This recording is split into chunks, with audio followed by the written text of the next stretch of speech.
I'm working on my 57 Ford because we're getting ready to go on a road trip, Route 66, from Chicago to Santa Monica. So I'm gonna be talking about doing the last things that I would consider to be the last 10% of your build. So let's get into it.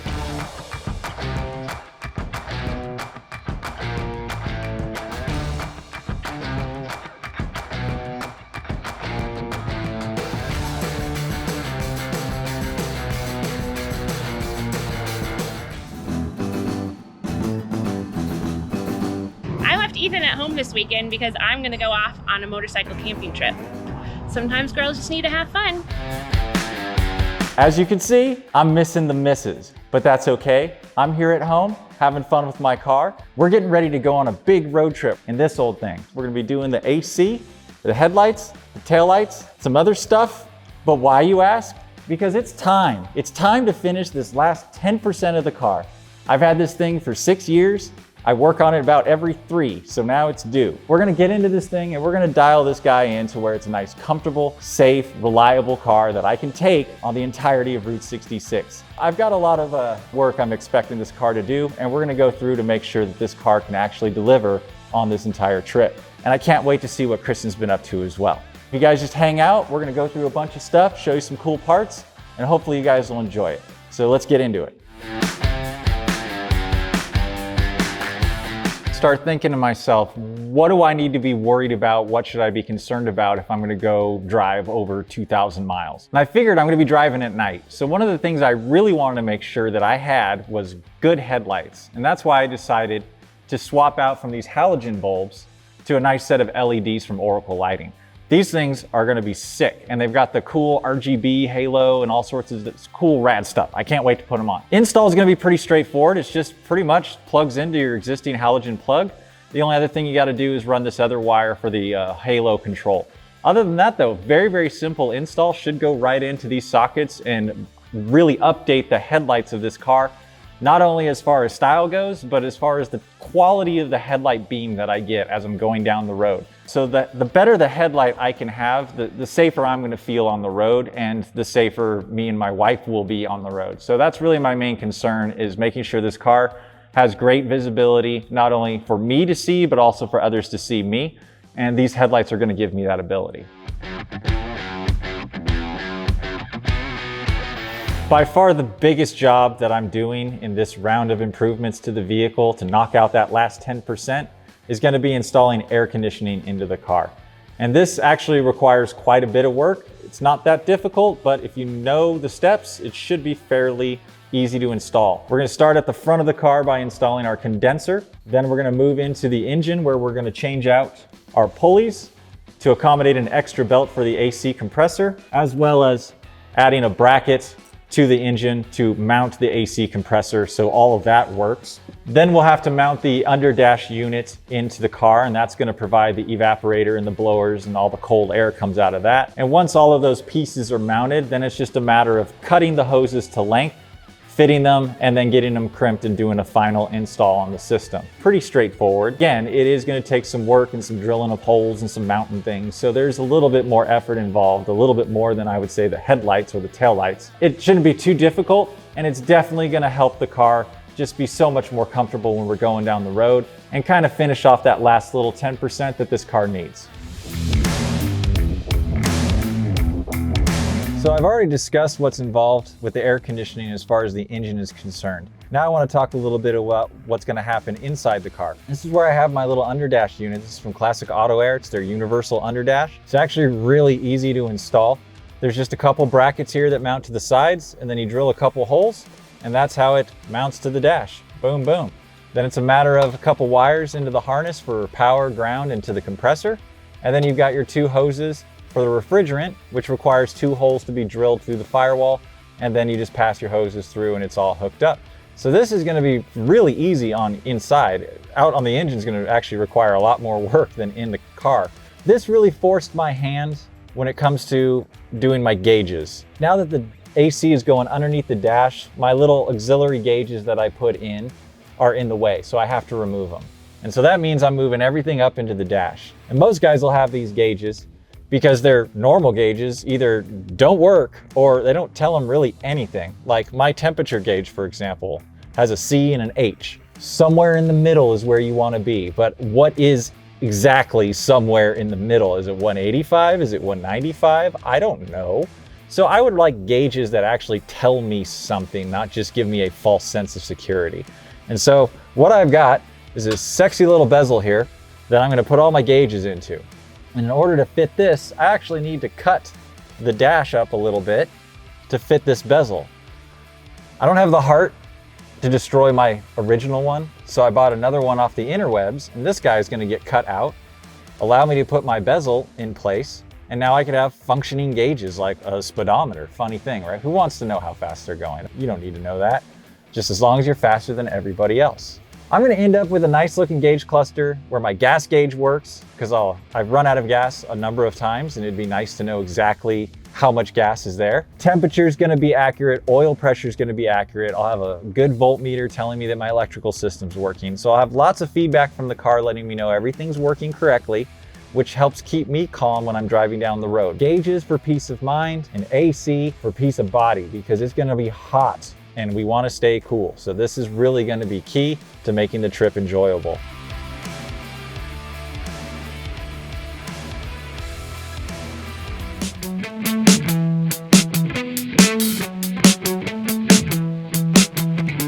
Before I leave for my trip, I need to check and make sure I have oil. So let me show you, if you've never changed oil, I know some of you are out there, the simple ways to do it.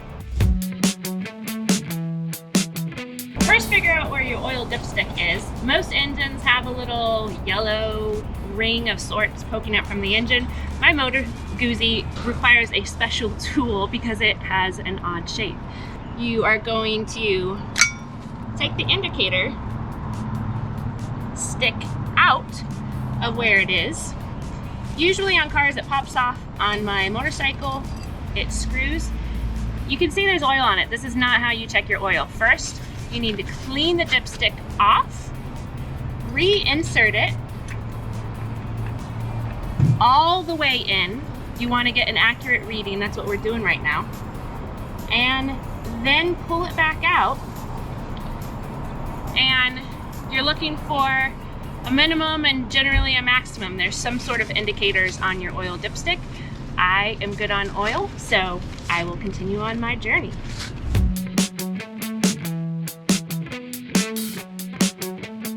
All right, so today we rode about 200 miles through the back roads of Texas, which Texas is great for. We are at the Wichita Mountains Natural Preserve, and excited to have a nice night camping and exploring some trails.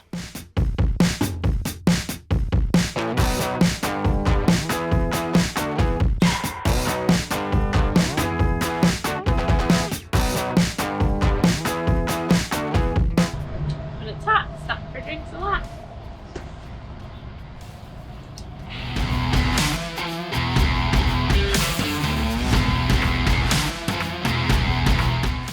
We're in Turkey, Texas, home of Bob Wills and the Texas Playboys. Ah!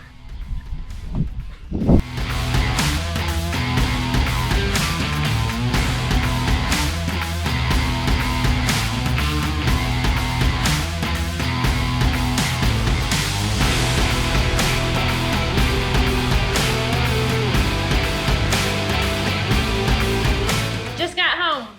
Was gone for 3 days. 2 states, and 1 great adventure on my bike. Let's see what Ethan's been up to. Who's my hot rodding influence? And the answer is Han Solo.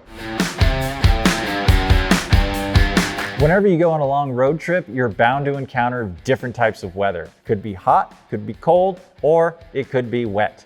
And if it gets rainy, I'm in for big trouble because I don't have any windshield wipers. I'm not too concerned about the engine. Those things are sealed up pretty watertight. But if I can't see the road, I'm gonna crash into a buffalo. That is my next goal, is to get these wipers installed and functioning correctly, which is something that most old car guys tend to overlook or forget about, because really, old cars tend to be fair weather ladies anyways. So windshield wipers have never been a big deal. But for me and what I'm about to do, windshield wipers are going to be critical. So I need to make sure I've got a good set in there that are functioning properly and that'll make sure I drive safe. It's Monday night. midnight, or Tuesday, I guess, technically. T-minus 48 hours until we are supposed to leave. Car is going back together, though not quite as quickly as we might want. Things are going back on the car, which is good. We've got the hoses are crimped. That was a little bit of a delay. The tires are mounted. We've got to take those back tomorrow morning because they messed up with the balance. Headlights still need to go in. Back is buttoned up. The gauges are ready to put into the car, but still have to go into the car. So we've got a lot left to do and only 48 hours to do it. We'll see how it goes. One of the things I plan on doing in my car for this trip is to actually level out the suspension a little bit and make it to where my tires don't rub.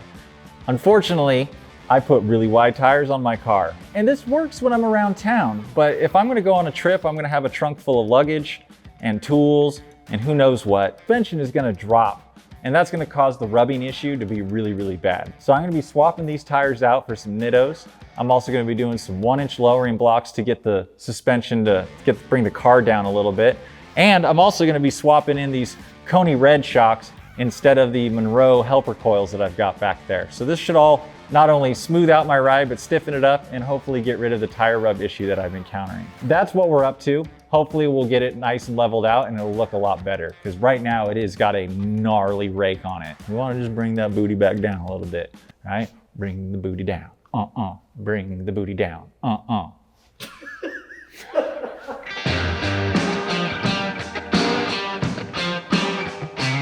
So I've been working on this car, did the headlights, did the AC, getting it ready for the road. I'm also gonna do the taillights, but there's really no good reason for that other than I think it looks rad. And that's what old cars should be about, doing things that make you happy, that you have fun with, and hopefully will make other people around you happy. I'm sure there's gonna be a lot of crap talking about how dumb it looks, and that's fine, I don't care. At least you're talking about me. I guarantee you, I'm not talking about you. Whenever working on a car, just do stuff for fun. If it's gonna look rad, it looks rad. If it looks dumb, it looks dumb, but I had fun in the process. And that's what this has always been about, is having fun. The maddest I ever made a guy helping me work on my car was when I left a jagged edge on something, because I said to myself as a beginner, nobody's gonna see this, it doesn't matter. It does matter because somebody, you or somebody else, someday is going to come back to all of the parts in your car, and jagged edges are dangerous. So when you cut anything in your car, be sure that you file it down so it's safe next time you touch it. So a quick update on the truck. Some of you have been asking, so here's what we're up to. Floor is just about being finished welded in. Other than that, it's pretty much where we left it last time. It's still in bare metal, but it's gonna be ready for primer and insulation here pretty soon. And then Kristin's been really putting in some hours doing the body work. She's been working on a door. We got a couple other parts out at sandblast and powder coat right now that'll be coming back. So we've been making some slow progress and chipping away at it.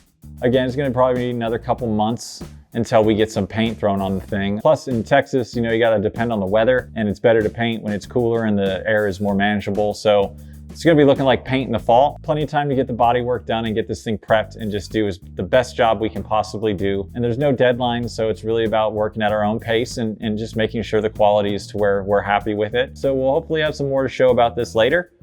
But until then, this is what you get. A couple days late, but we're ready to leave. Didn't know if this time would ever come, but I'm excited to get out there, and we got a lot of fucking work done. A lot. We might have been a little optimistic, idealistic,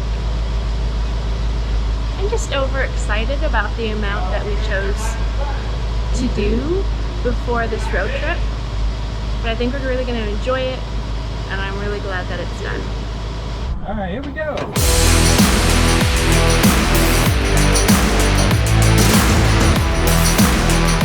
Well, hopefully you enjoyed watching us get all the work done on the car. The headlights, the shocks, the air conditioning, and everything that went into that. The gauges especially. It's so nice having a gas gauge that works. It's that last little 10% that makes a trip so much more enjoyable. Having a cool cabin, having knowledge that you're not going to run out of fuel, it just makes everything so much better. So hopefully you learned something. Hopefully you were entertained. Hopefully I gave you something to bitch about. Either way, have a great day. Bye-bye. Hopefully you learned something. Hopefully you were entertained. Hopefully you got something to bitch about. So don't forget to also stop in and check out part 2 of this whole adventure, where we go on a road trip and we see, does it break down? Do I know what I'm doing? We don't know, but we're gonna find out. Come back next time or I'll find where your mother sleeps. Like, whoa. Too aggro? Too? Please? Please come back and watch our videos again? Too desperate? Yeah. Okay. Well, and don't forget to check out our link at OnlyFans. No, not OnlyFans. No, we're not doing that. Okay, so you want the bye-bye? Yeah. All right, got it. Thanks for watching. Bye-bye.